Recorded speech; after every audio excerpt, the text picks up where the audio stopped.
নমস্কার। খবরদার কথা নাই, আজকে বলতেই হবে, কারণ কেউ কিছু বলছেন না। আপনারা ভুগছেন বটে, তবু বলবেন না। বিষয়টা কি, গত 22শে সেপ্টেম্বর থেকে জিএসটি কমানো হয়েছে, বহুমুখী জিএসটি। সেটা দুই প্রকারে চলে এসেছে। সে যাই হোক, আজকে আমরা এটা নিয়েই কথা বলব। আসলে মুখবন্ধ এখানেই শেষ করে যেটা জানতে চাইছি, আজকে এই বিষয়টা নিয়ে কি আপনারা নিজেরা আলোচনা করেন? আমার মনে হয় না। আলোচনা সেই জন্যই করার জন্য আমরা এনেছি অর্থনীতিবিদ প্রফেসর ডক্টর সেলিম শাহকে। আমার বাঁ দিকে বসেছেন, আপনাদের পরিচিত মুখ। এবং এগুলি উনি যেভাবে আপনার সামনে নিয়ে যাবেন, আপনারা উপলব্ধি করবেন, দেখবেন নিজে থেকেই আপনি কথা বলছেন। সেটা সরাসরি যাই আমাকে, সেটা হচ্ছে পৃথিবীর 160খানা দেশ তারা জিএসটি অবলম্বন করে, কোথাও বিতর্ক হয়নি। আমাদের দেশে কেন এত বিতর্ক, কিভাবে? দেখুন, এটা অত্যন্ত প্রাসঙ্গিক একটা বিষয় যে পৃথিবীর 160টা দেশ 2010 সালের মধ্যে তারা গুডস অ্যান্ড সার্ভিস ট্যাক্সে চলে গেছে। এটা অনেকটা, ধরুন নানা রকম ট্যাক্স থাকে তো, এক্সাইজ ডিউটি, সার্ভিস ট্যাক্স নানা রকমের, অথবা ভ্যাট, এই সবগুলোকে একটা জাতীয় কর বা ন্যাশনাল ট্যাক্স সিস্টেম, একটা ইউনিফাইড ট্যাক্স সিস্টেমে আনার জন্য যে ব্যবস্থা, সেটাকে বলে জিএসটি। এটাকে বলতে পারেন যে সবগুলো ট্যাক্সকে মিলে একটা কম্প্রিহেন্সিভ সিঙ্গেল ইউনিটে নিয়ে আসা। তার মানে এটা এই কাইন্ড অফ কনসলিডেশন। মানে আমার ছড়িয়ে ছিটিয়ে, যেমন আমাদের দেশে ধরুন 16টার উপর ট্যাক্স ছিল। এই 16টার উপর যে বিভিন্ন ট্যাক্স ছিল, যেমন আমি যেগুলো বললাম, যে পরিষেবা কর, এক্সাইজ ডিউটি, অন্যান্য শুল্ক, এই সমস্ত কিছু মিলে মিশে যেটা, তো আমরা সুইচ ওভার করলাম ডিউরিং দ্য মনমোহন রেজিম। আমাদের শ্রদ্ধেয় মনমোহন সিং যখন প্রধানমন্ত্রী, সেই সময় আমরা কিন্তু ভ্যাট সিস্টেমে ঢুকলাম, ভ্যালু অ্যাডেড ট্যাক্স। জিএসটিও কিন্তু এক ধরনের কিন্তু ভ্যালু অ্যাডেড ট্যাক্স, কিন্তু ভ্যালু অ্যাডিশনটা একটা সিঙ্গেল পয়েন্টেড। এবং আমাদের এখানে জিএসটি করতে গিয়ে যেটা করতে হয়েছে, মানে বিতর্কের প্রথম সূত্রপাত যেখান থেকে হয়, সেটা হচ্ছে আমাদের কনস্টিটিউশন অফ ইন্ডিয়া, ভারতীয় সংবিধান। কারণ আপনার মনে থাকবে 2016 সালে ভারতীয় সংবিধানের 101তম সংশোধন, 101st যে অ্যামেন্ডমেন্ট, এই অ্যামেন্ডমেন্টে কতগুলো আইনের পরিবর্তন আনতে হলো, সংবিধানের ধারার পরিবর্তন আনতে হলো। কারণ আমাদের এখানে ফেডারেল স্ট্রাকচার, তো এই ফেডারেল স্ট্রাকচারে ভারতের সংবিধান রাজ্য এবং কেন্দ্রকে সমান অধিকার দিয়েছিল শুরু থেকে, যে দুজনেরই কিন্তু ট্যাক্স ইম্পোজ করার ক্ষমতা আছে, সেলস ট্যাক্স, বিক্রয় কর। যখন জিনিসপত্র কেনা বেচা রাজ্যেও হবে, জিনিসপত্র উৎপাদন রাজ্যেও হবে, এবং রাজ্য মিলেই কেন্দ্র, কাজে রাজ্যগুলো যেহেতু জিনিসপত্র কেনা বেচার প্রধান আকর, কাজে তাদেরও ট্যাক্স ইম্পোজ করার ক্ষমতা থাকবে, একই সঙ্গে সেন্টারেরও কিন্তু ট্যাক্স ইম্পোজ করার, কর বসানোর ক্ষমতা থাকবে, এই দুটো। কিন্তু জিএসটি হচ্ছে একটা ইউনাইটেড, বললাম ইউনিফাইড কনসোলিডেটেড। তাহলে জিএসটি বসাতে গেলে প্রথম যে সমস্যাটা হচ্ছে, যে তাহলে রাজ্যগুলোর কর বসানোর যে ক্ষমতা, পাওয়ার, ট্যাক্সিং পাওয়ার, এই পাওয়ারটাকে কোথাও খর্ব করতে হয়, অ্যাবলিশ করতে হয়। এইটা করতে গেলে স্টেটগুলো বিদ্রোহ করবে, তাই জিএসটি বসানোর সময় এই বিতর্ক ছিল। এই বিতর্কের সূত্রপাত আমি শুরুটা বললাম, যে তাহলে এখন রাজ্যগুলো যখন বলা হলো যে আমরা তোমাদেরকে এমন একটা, আমরা একটা ডুয়াল সিস্টেম করছি, অন্যান্য জায়গায় কিন্তু সিঙ্গেল ইউনিফাইড সিস্টেম, কোথাও মাল্টিপল স্ট্রাকচার, আমাদের স্ট্রাকচারটা ডুয়াল স্ট্রাকচার, যেখানে বলা হলো যে একটা কেন্দ্রীয় central GST, state GST, integrated GST, 3 রকম জিএসটি। মানে যদি একই রাজ্যের মধ্যে, ধরুন মহারাষ্ট্র অথবা ত্রিপুরা, এই দুটো রাজ্যের কোন একটা রাজ্যে ধরুন জিনিসপত্র তৈরি হচ্ছে, সেখানে যে ট্যাক্সটা বসানো হবে সেটা ইম্পোজ করবে সেন্ট্রাল গভর্নমেন্ট এবং স্টেট গভর্নমেন্ট হচ্ছে, এবং সেটা কিন্তু ভাগ হবে, মানে অ্যাপোর্শনটা হবে, ভাগ হবে সেন্টার এবং রাজ্যের মধ্যে। ইন্টিগ্রেটেড ট্যাক্সটা হচ্ছে কোনো দ্রব্য ত্রিপুরায় তৈরি হলো, যেটা এটা তো মহারাষ্ট্র তৈরি হলো, এবার যখন ত্রিপুরায় আসছে তখন ইন্টারস্টেট, আন্তঃরাজ্য চালান হচ্ছে, সেই ক্ষেত্রে কিন্তু যেটা হবে সেটাও কিন্তু রাজ্য এবং কেন্দ্রের মধ্যে ভাগ হবে। তার মানে যদি কোন একটা রাজ্যের মধ্যে সীমাবদ্ধ থাকে যে উৎপাদনটা, তাহলে সেখানে যে ট্যাক্সটা বসানো হবে সেই ট্যাক্সটা কিন্তু রাজ্য এবং কেন্দ্র দুজনেই পাবে, এবং বসানোর ক্ষমতা হয়তো পার্সিয়ালি দুজনেই থাকবে নেগোসিয়েশন করে।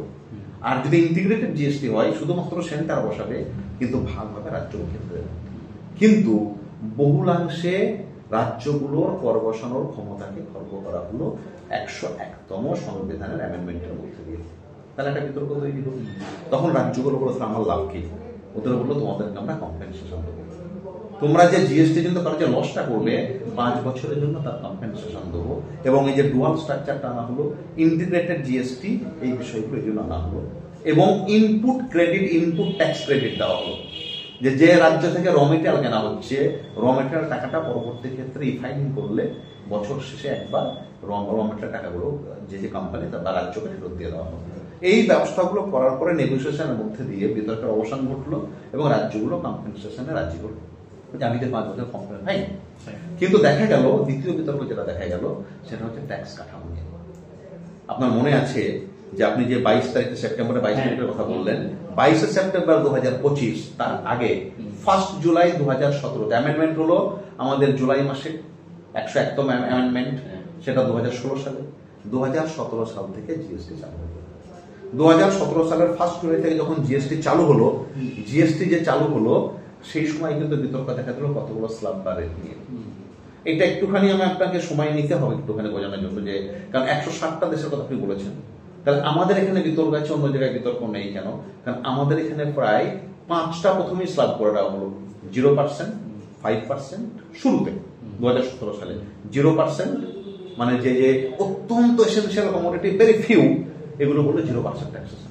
5% যেগুলো হচ্ছে রোজকার কমোডিটি, এসেনশিয়াল, চাল ডাল, শাড়ি, জামা কাপড়, এগুলো কলম, পেন, খাতা, এগুলো হলো 5%। তারপর বেশ কিছু দ্রব্যকে যেগুলো এসেনশিয়াল বা ওগুলোকে 12% ফেলে দেওয়া হলো। তারপর হলো 18%, তারপর হলো 28%, এবং তারপরও স্পেশাল কিছু প্রভিশন রইল, আরো কিছু নতুন নতুন ধারা। তাহলে এতগুলো স্ল্যাব নিয়ে লোকের মাথা খারাপ হয়ে গেল। পৃথিবীর কোনো দেশে বিশ্বাস করুন এরকম স্ল্যাব নেই। বেশিরভাগ দেশেই কিন্তু একটা স্ল্যাব। আমি আপনাকে কতগুলো লিডিং কান্ট্রি এক্সাম্পল দিচ্ছি।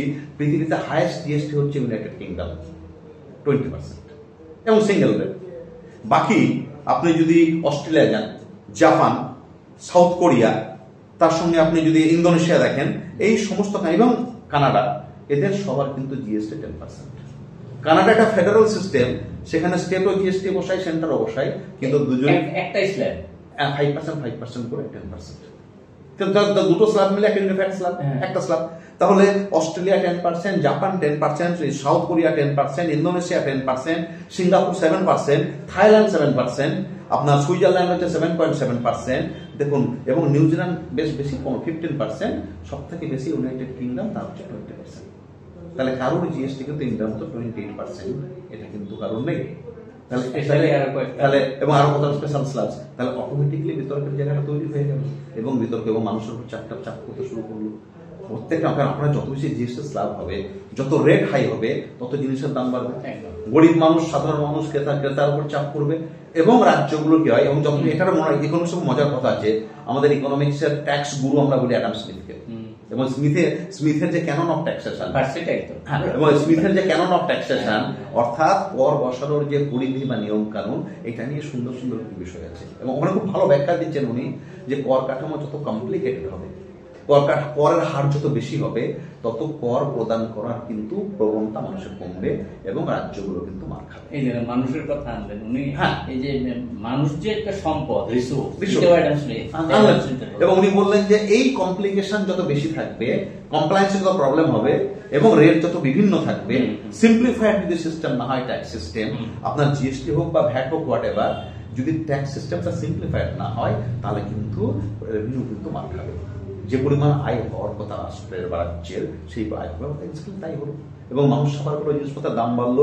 এইখানেই হচ্ছে বিতর্কের মূল জায়গাটা, সব সঙ্গে বলি, এবং সেটাকেই সমাধান করার জন্য লাস্ট কথাটা বলে নেই, এই যে 22 সেপ্টেম্বর 2025 এতদিনে বোঝা গেল কেন করলো, কি কারণে করলো, পরে আমরা আলোচনায় হয়তো আপনি আসবেন বা আসার আসতেই হবে, কিন্তু আপাতত এটাকে সিম্পলিফাই করে কিন্তু 4টে কাঠামো করলো, 0%, 5%, এবং তার সঙ্গে 0, 5, 18 and 40%, 40%। 40% পৃথিবীর কোথাও নেই। ইউনাইটেড কিংডমে হাইয়েস্ট হচ্ছে 20%, আমরা দেখুন তার ডাবল 40%। কিন্তু কোন ধরনের জিনিসগুলো অপেক্ষাকৃত বলছে সিন, যেগুলো পাপযুক্ত, কি বিড়ি, সিগারেট, গোটখা, মদ, গাঁজা এই ধরনের, অথবা যেগুলো অত্যন্ত ক্ষতিকারক জিনিস, সেগুলোর ক্ষেত্রে 40%। তবু নাইটিকা তরকারির ক্ষেত্রে মেনে নেওয়া যায়। কিন্তু 18%টা কিন্তু ইউকে কে বাদ দিলে পৃথিবীতে আমরা এখনো পর্যন্ত হাইয়েস্ট জিএসটি স্ল্যাব হচ্ছে আমরা 18%। এর মধ্যে 12%, এবং এটা স্ল্যাব মার্চ করা থেকে কি হলো, 0% আগেও ছিল এখনো রইল, 5% আগে ছিল এখনো রইল। তাহলে অ্যাবলিশ করা হলো কোনটা, 12% and 28%। 28 আর 12 অ্যাবলিশ করে কি করা হলো, 28% কে 18 আনা হলো, 12% কে 18 নিয়ে যাওয়া হলো, যার ফলে মানুষের উপর কিন্তু চাপ পড়ার সম্ভাবনা গেল। এইখানেই বিতর্ক, আবার নতুন করে বিতর্ক হবে। আপনারা যেটা বুঝলেন, সেলিম সাহেবের সঙ্গে প্রশ্ন করলে জবাবটা এত সুন্দর আসে।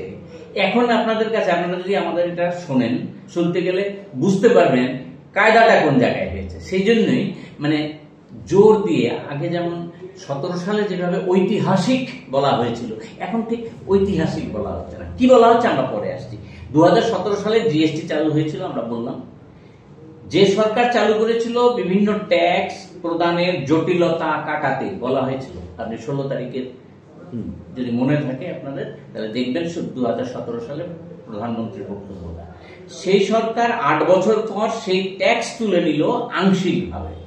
তাই ভাবছি বিতর্কটা কোথায়, সরকারি বা কেন এত অস্থিরতায় পড়লো, যেটা প্রকাশ করে দিলেন। সেই ভাবতে ভাবতেই সেলিম সাহেব যা বলে দিলেন, কিন্তু সেখানে বিতর্কগুলি কিন্তু আরো জটিল রূপ নিতে পারে। তার কথাটা যেটা স্পষ্ট হচ্ছে। দ্বিতীয় যে বিষয়টা আসছে, এই যে 22 সেপ্টেম্বর নতুন করে জিএসটি আপনি বললেন, পরিবর্তিত জিএসটি রূপে এলো একটা 0.518।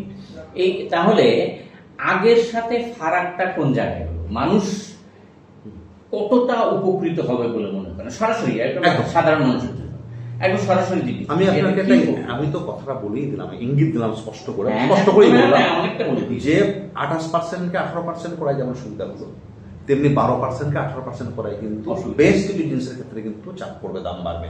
এক, দ্বিতীয়ত এখনো কিন্তু সিস্টেমটা সিম্পলিফাইড হলো না। হ্যাঁ, সাধুবাদ দিতে হয় যে অত্যন্ত প্রয়োজনীয় ওষুধপত্র, ক্যান্সারের ওষুধ, এরকম কিছু বাছাই করা জিনিস কিন্তু জীবনদায়ী ওষুধ, এগুলোতে 0% আনা হয়েছে। এটা অত্যন্ত বিবেচনা প্রসূত কাজ হয়েছে, ঠিক আছে। কিন্তু তারপরেও কিন্তু আমরা 8 বছর, এবং এই 8 বছর যদি এই রেটকে যদি এই পর্যায়ে সিম্পলিফাই করা যেত, অথবা ভবিষ্যতে পৃথিবীর অন্যান্য রাষ্ট্রের মতো করে আরো সিম্পলিফাই করা যাবে, সিঙ্গেল ইউনিফাইড রেটে আনা যাবে, এটা যদি করা যায়, স্কোপ আছে এখনো, বোঝা যাচ্ছে না, নাহলে অন্য আরো 160-169 তারা এটা করতো না।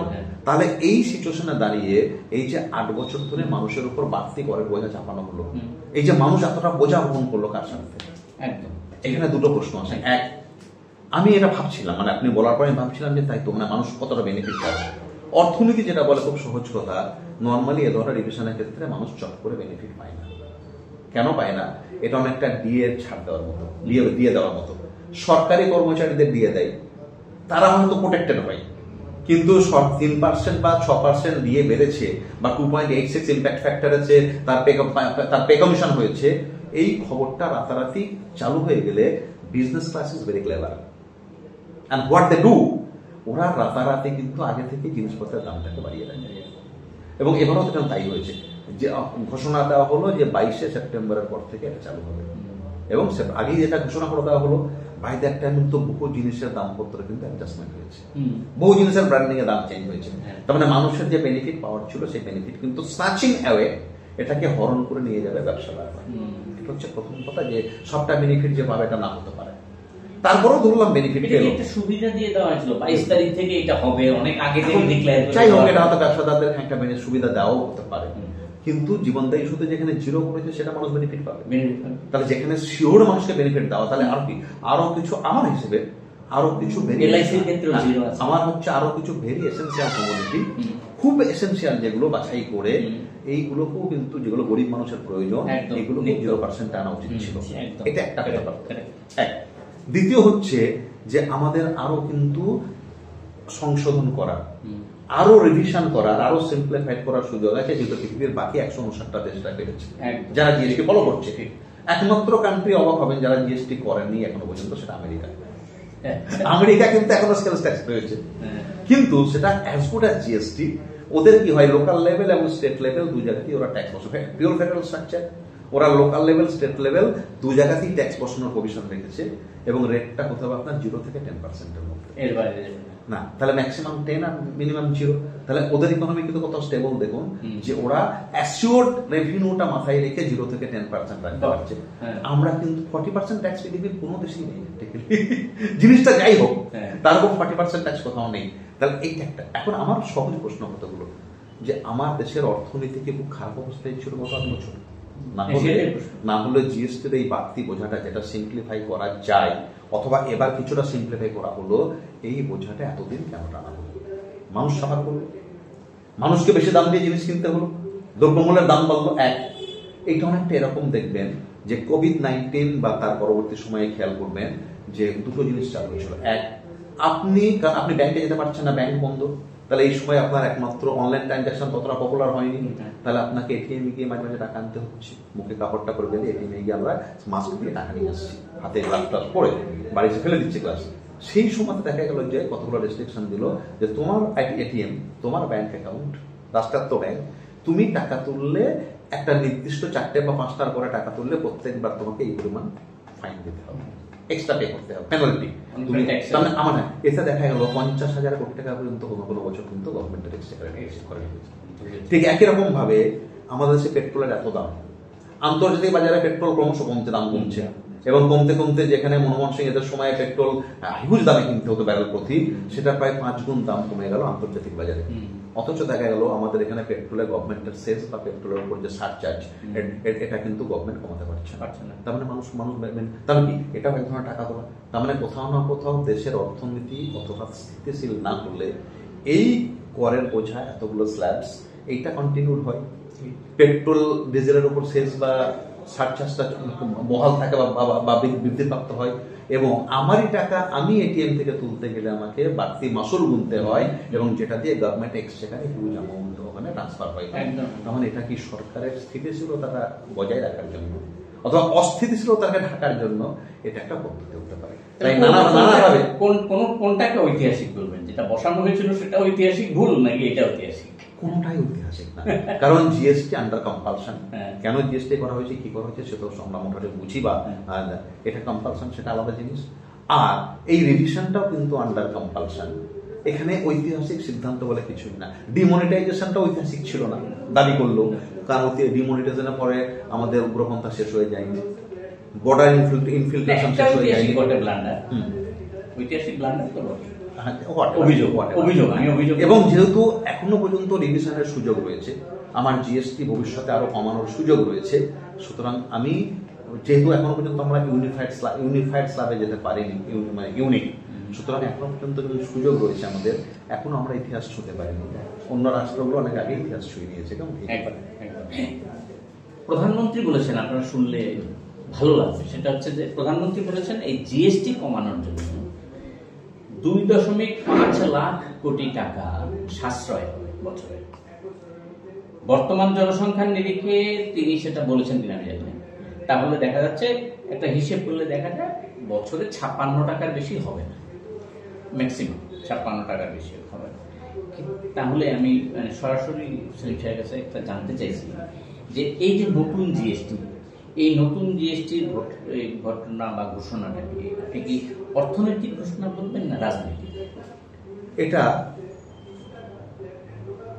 আন্তর্জাতিক ক্ষেত্রে রাজনৈতিক এবং অর্থনৈতিক, দেশের ক্ষেত্রে coalition politics and policy continuity তার একটা প্রেশার, ইন্টারনাল ট্যাক্স ড্রাইভার্সের কিছু কম্পালশন, এবং কিছু কিছু ক্ষেত্রে জিনিসপত্রের দাম এবং মানুষের যে আনরেস্ট এবং গভর্নমেন্টের পপুলারিটি বজায় রাখা, অনেকগুলো কম্পালশন, বাধ্যবাধকতা মিলে, প্রেশার মিলে কিন্তু এই সিদ্ধান্ত নেওয়া হচ্ছে। এইটা ভাবার কোনো কারণ নেই যে এই সিদ্ধান্তটা জনগণের দিকে তাকিয়ে নেওয়া হচ্ছে। 2017-এর যে সিদ্ধান্তটা মানুষের ক্ষেত্রে যায়নি, এটা কি সরকার কি ঘুরিয়ে হলেও স্বীকার করে নিলেন? না, সরকার স্বীকার করছেন না, কারণ সরকার তখনও জানতেন, সরকার এখনো জানেন যে রিভিশন হয়েছে সেটা জনগণের জন্য উপযুক্ত রিভিশন না, না। আমাদের মতো দেশ অন্তত। Right. কারণ আমাদের 12-18 হিসেবটা যেটা দিই। আমাদের ডোমেস্টিক মার্কেট এতটাই বড় যেখানে আরো রিভিশন করে আরো রেভিনিউ বাড়ানোর সুযোগ রয়েছে। Correct. কিন্তু সরকারের অর্থনীতি যেহেতু স্থিতিশীল হচ্ছে না, নানাভাবে বললাম যে আমার টাকা আমি তুলতে গেলে সেখান থেকে ট্যাক্স নিতে হচ্ছে, নানা কারণে সরকার করতে কেন করতে হচ্ছে আমি আপনাকে খুব সংক্ষেপে দ্রুত বলি। আন্তর্জাতিক ক্ষেত্রে বেশ একটা কথা, প্রথমে আসবে আমার আমেরিকার সঙ্গে, পার্টিকুলারলি ডোনাল্ড ট্রাম্প প্রেসিডেন্ট হওয়ার পর এবং এই পর্যায়ে মানে হাউডি মোডি, সেই যে স্লোগান মোডি মাই ফ্রেন্ড, এই জায়গাটা কোথাও ব্রেক করেছে। এটা বলার অপেক্ষা রাখে না যারা মানে যারা রাজনীতির অপা বোঝেন, তারাও জানেন যে আমেরিকা ছেড়ে আন্ডার হোয়াট কম্পালশন আমাদের প্রধানমন্ত্রীকে চায়নাতে দৌড়তে হচ্ছে। চায়নার মতো একটা এতদিনের যে বৈরিতা সমস্ত কিছু ভুলে আমাদের কিন্তু চায়নার সঙ্গে রিলেশন ডেভেলপ করতে হচ্ছে। পাকিস্তানকে ওভারটেক করে আফগানিস্তানের মতো তালিবান রাষ্ট্র, তার সঙ্গে আমার রিলেশন ডেভেলপ করতে হচ্ছে। আপনি স্বীকৃতি না দিয়ে আপনি জিও পলিটিক্সটা ভুলে গেলে চলবে না। Very very interesting. কারণটা কি? দেখা গেল যে ইউক্রেন রাশিয়ার যুদ্ধ এবং রাশিয়াকে বাগে আনতে না পেরে ডোনাল্ড ট্রাম্প ক্রমশ অসহিষ্ণু হয়ে পড়ছেন, কারণ তার হাত থেকে শান্তিতে নোবেল প্রাইজটা এবারও বেরিয়ে গেল। এটা গোটা পৃথিবীর সবচেয়ে শক্তিশালী রাষ্ট্রের শাসনে হওয়া সত্ত্বেও গোটা পৃথিবীর মসিহা তিনি প্রধান হয়ে উঠতে পারছেন না। এটা তো একটা যন্ত্রণা। একই সঙ্গে তিনি এদিকে ইসরায়েল এন্ড প্যালেস্টাইন ফ্রন্টটাকে মেটাতে পারছেন না, ইরানকে কোনোভাবে বাগে আনতে পারছেন না। এই সিচুয়েশনে দাঁড়িয়ে পাকিস্তানের সঙ্গে তাকে সখ্যতা বাড়াতে হচ্ছে, ইন্ডিয়াকে তাকে বারবার হিট করতে হচ্ছে, পিঞ্চ করতে হচ্ছে, এবং মোদীকে বারবার কিন্তু তিনি অপদস্থ করছেন পাবলিকলি, ইন্টারন্যাশনালি। এই ঘটনা কিন্তু ঘটছে। তাহলে জিও পলিটিক্স চেঞ্জ করে যাচ্ছে। এবং আমাদেরকে টাইট দেওয়ার জন্য আমেরিকা এন্ড ডোনাল্ড ট্রাম্প যেটা করছে, কোনো কোনো ক্ষেত্রে এই যে আমাদের যে এক্সপোর্ট, এর উপর 50% অব্দি শুল্ক বসিয়েছে গত 3-4 মাসে।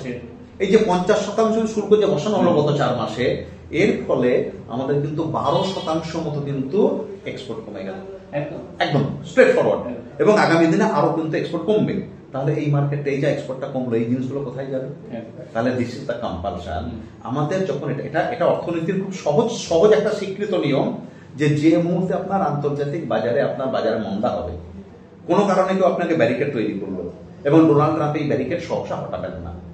Owing to the geo politics and the war fronts, এই সমস্তটা মিলে Donald Trump is not in a position to remove all the barriers from India. মানে এটা করবে না। তো ইন্ডিয়ার উপরেই অন ইন্ডিয়া এই ব্যারিয়ার্সটা কিন্তু থেকে যাবে। তাহলে রাস্তা কি এখন? যদি ওখানে মার্কেট বন্ধ হয়ে যায়, আমার গত 3 থেকে 4 মাসে 12% এক্সপোর্ট কমে গেল টোটাল, আগামী দিনে আরো এক্সপোর্ট কমবে। তাহলে তখন ডোমেস্টিক মার্কেটে আমার লোকেরা যদি জিনিসপত্র কেনে, তার জন্য সিম্পলিফাইড জিএসটি কমিয়ে আমার দেশের মার্কেটটাকে চাঙ্গা করা, ক্যাসকেডিং এফেক্টটাকে বাড়ানো, হ্যাঁ, এই এবং সেটাকে রিমুভ করা ক্যাসকেডিং এফেক্টটাকে, এইটা হচ্ছে একটা রাস্তা। সেকেন্ড হচ্ছে যে জিএসটি করার সময়তেই কিন্তু আন্তর্জাতিক বিভিন্ন সংস্থা আছে। কিছু সংস্থাকে বলা হয়, যেমন WTO, তার একটা প্রেশার থাকে, আর কিছু রেটিং এজেন্সি থাকে। ধরুন ইন্টারন্যাশনাল ইনভেস্টর যারা আছে, ফরেন ডাইরেক্ট ইনভেস্টমেন্ট, তাদের কিছু রেটিং এজেন্সি থাকে ইন্টারন্যাশনালি। এই রেটিং এজেন্সিগুলো সবসময় কিন্তু ইন্ডিয়াকে চাপ দিচ্ছে যে বাকি পৃথিবীর সব কান্ট্রি সিম্পলিফাইড জিএসটিতে, তুমি কেন এরকম জিএসটিতে আছো? এবং এই সময়টাই সব থেকে বেশি চাপ আসছিল, কারণ আমেরিকার এই যে প্রেশারটা, এইটার সুযোগ নিয়ে এই ইনস্ট্রুমেন্টস ব্যবহার করে অন্যান্য ইনভেস্টাররা, অন্যান্য কান্ট্রি, তারাও বলছিল ইন্ডিয়া জিএসটি সিম্পলিফাইড না করলে আমরা ইন্ডিয়াতে যাবো। তাহলে সেটা একটা আন্তর্জাতিক বাধ্যবাধকতা, মারাত্মক একটা বাধ্যবাধকতা। কেন? সেকেন্ড হচ্ছে আপনার ন্যাশনাল পলিটিক্যাল যে কম্পালশন। এটা যদি ধরেন, আমাদের এখানে ফেডারেল বার্গেনিং, স্টেটগুলো আগেই বলেছে তুমি আমাকে জিএসটি কম্পেনসেশন না দিলে এটা আমি তোমার সঙ্গে থাকবো না।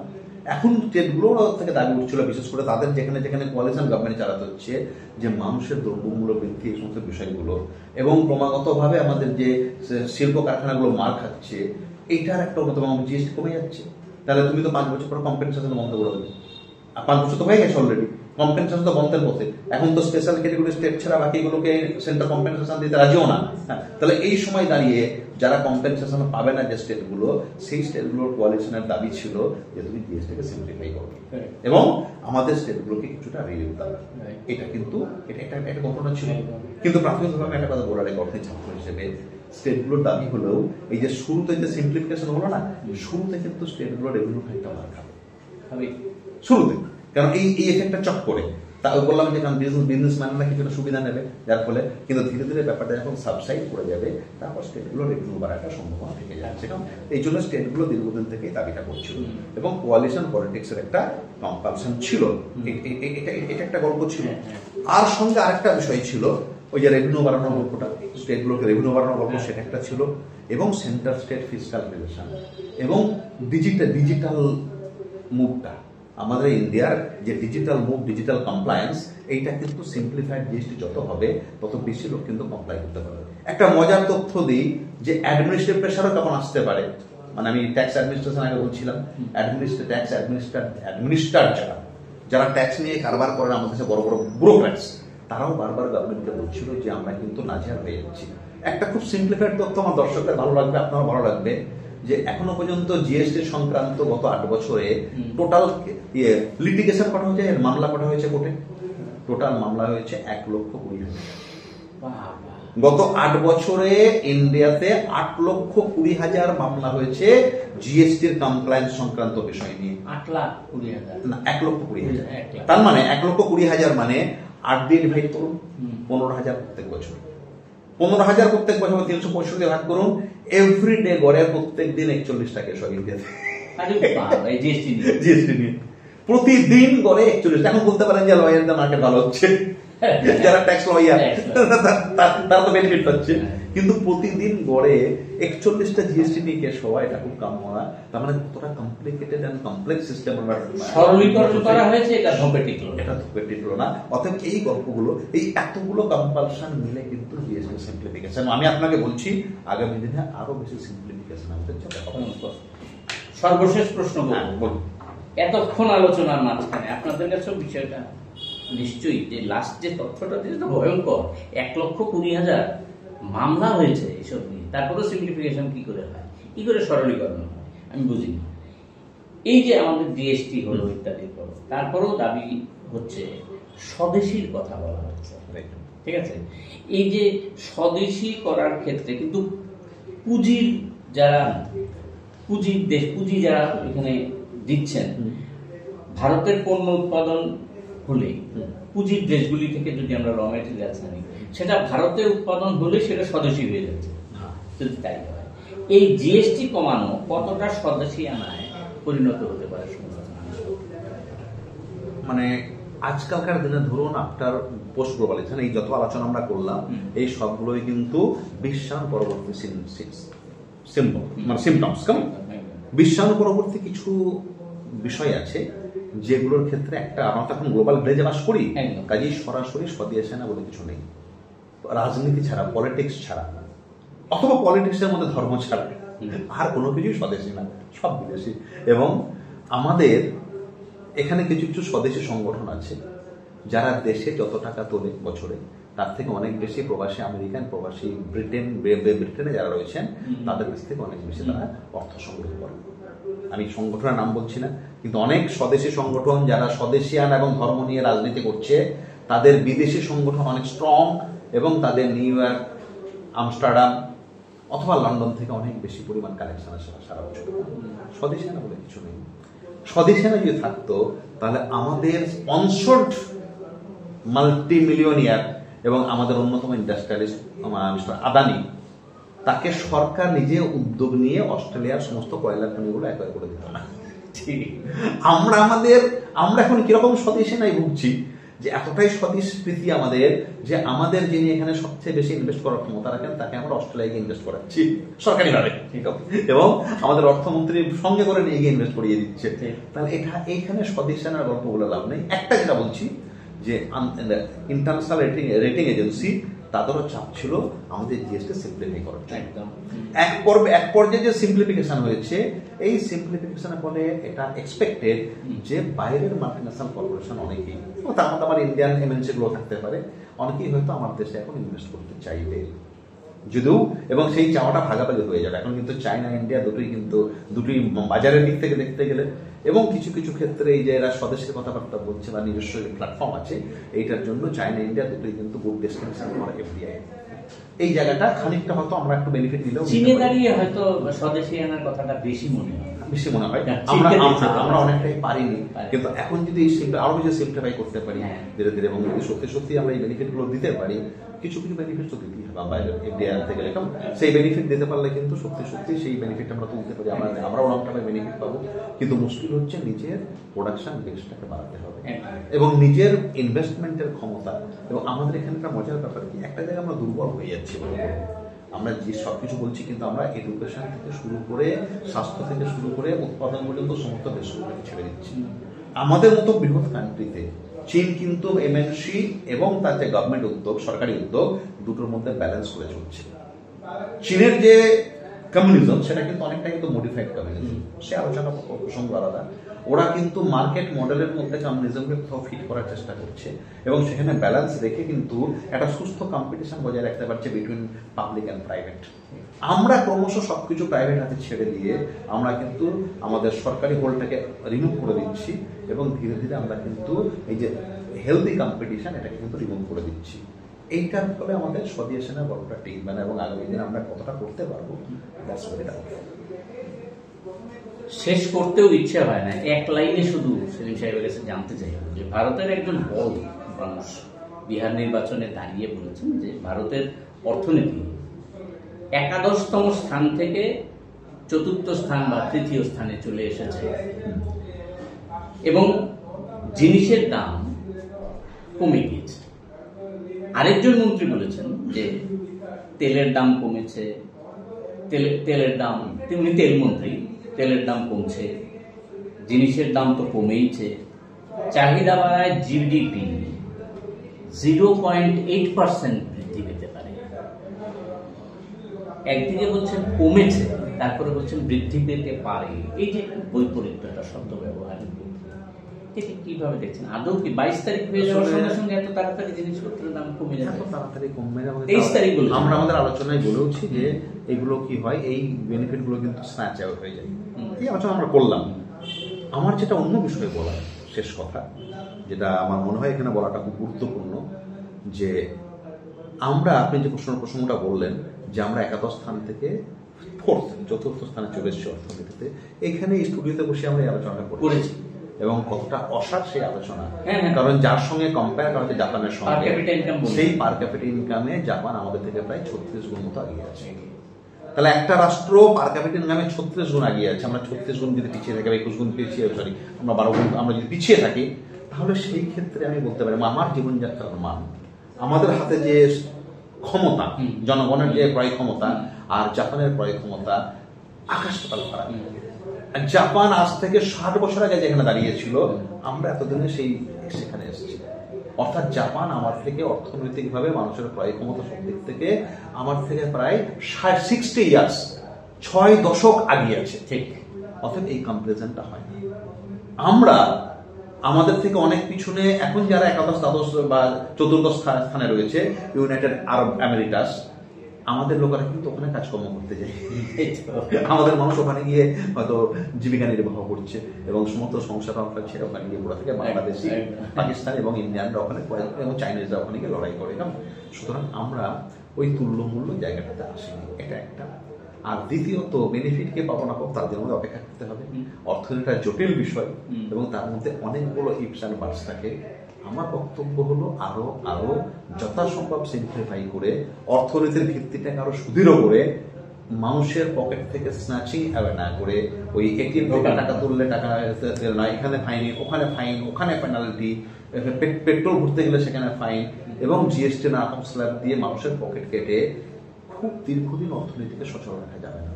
অর্থনীতিকে যদি ভিত্তির শক্ত না হয় এবং সরকারকে কোথাও না কোথাও পর্যন্ত উৎপাদন ক্ষেত্রে কিছুটা হলেও অংশগ্রহণ করতে হবে। কিছু কিছু জায়গায় সরকারকে পরিবহন ক্ষেত্র আছে, অ্যাভিয়েশন সেক্টর আছে, অন্যান্য বিষয়গুলো আছে, ইলেকট্রিসিটি আছে। এই বিষয়গুলোই সরকারকে কিন্তু ডিরেক্ট ইনভলভমেন্ট সরকার থাকতে হবে, পার্টিসিপেশন থাকতে হবে এবং প্রাইভেটের সঙ্গে সুস্থ কম্পিটিশন দিতে হবে। তাহলে ইকোনমিটা কিন্তু সার্ভাইভ করবে। বা সাস্টেনেবিলিটির কথা যদি বলি আমি, টেকসই উন্নয়ন, ওটা তখন একদম।